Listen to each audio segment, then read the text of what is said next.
মাস ধরে বন্ধ হবিগঞ্জ জেলা শিল্পকলা একাডেমির প্রশিক্ষণ কার্যক্রম। কবে চালু হবে তাও জানেন না কেউ। জেলা কালচারাল অফিসারের দাবি, একটি সংগঠনের দাবির প্রেক্ষিতে প্রশিক্ষণ বন্ধ রাখতে বাধ্য হয়েছেন তারা। তবে ওই সংগঠন বলছে তারা শুধু জেলার শিল্পীদের দাবিটুকু জানিয়েছেন। এদিকে দ্রুত কার্যক্রম চালুর দাবি প্রশিক্ষণার্থীদের।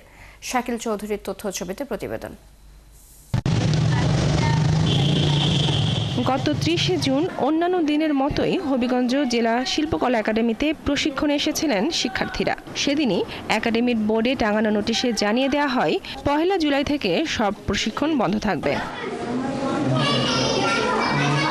শিল্পকলা একাডেমির শিশু ও সাধারণ বিভাগে প্রশিক্ষণ নিচ্ছিলেন 476 জন শিক্ষার্থী। হঠাৎ করে বন্ধ হয়ে যাওয়ায় দেখা দিয়েছে প্রশিক্ষণ নিয়ে অনিশ্চয়তা। এটা বন্ধ হয়ে গেলে আমাদের সবারই ক্ষতি হয়ে যাবে অনেক, তাই যেভাবেই হোক আমাদের প্রতিষ্ঠানটা আবার পুনরায় আগের মতো চালু হোক। আমরা এখানে টাকা দিয়ে তাদেরকে ভর্তি করেছি, এখন কিসের জন্য কি হচ্ছে আমরা কিছুই জানি না। আমরা শুধু চাই ওদের ক্লাস যাতে রেগুলার হয়। আমরা চাই সরকারিভাবে আমাদের বাচ্চা মানুষ হোক, এখন কবে খুলবে কি তার জন্য আমরা তাড়াতাড়ি পাই। অভিভাবকরা বলছেন এমন সিদ্ধান্তে ব্যাহত হচ্ছে শিশুদের শিল্প চর্চা, বাধা সৃষ্টি হচ্ছে তাদের মানসিক ও শৈল্পিক বিকাশে। আমরা একেবারেই ভেঙে পড়ব, কারণ আমরা সঙ্গীতটাকে খুবই নিজের মতো করে দেখি বা আমাদের চিন্তা চেতনার মধ্যে এই সঙ্গীতটা মিশে গেছে। অতি সত্বর সমস্যাগুলো সমাধান করে আমাদের সে পুনরায় আবার ক্লাসগুলো চলমান হোক এই আশা প্রত্যাশা করি।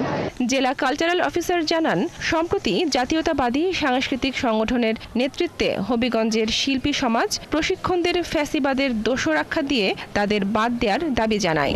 এছাড়া জুন মাসে প্রশিক্ষকদের চুক্তির মেয়াদও শেষ হয়ে গেছে।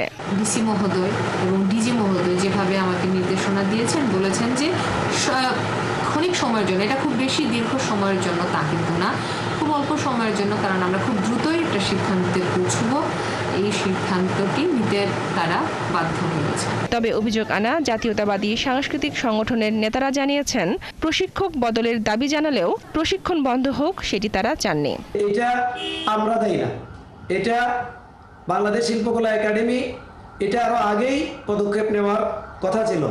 শিল্পকলা একাডেমির প্রশিক্ষণ বিভাগের পরিচালক জানিয়েছেন, পরিস্থিতি বিবেচনায় জেলা প্রশাসকের পরামর্শে সিদ্ধান্ত নেওয়া হয়েছে, দ্রুতই প্রশিক্ষণ শুরু হবে। অর্থ বছর শেষে নতুন করে চুক্তি করতে হয়, এটা প্রক্রিয়ার মধ্যে আছে, খুব শীঘ্রই হয়ে যাবে। এটা অল্প কিছু দিনের মধ্যে প্রক্রিয়া শেষ হয়ে গেলে ওখানে কার্যক্রমটা আমরা শুরু করতে পারবো আর কি। শিল্প চর্চার স্বার্থে দ্রুত হবিগঞ্জ জেলা শিল্পকলা একাডেমির প্রশিক্ষণ আবারও শুরুর দাবি সংস্কৃতি প্রেমীদের। বনশ্রী হালদার, ৭১।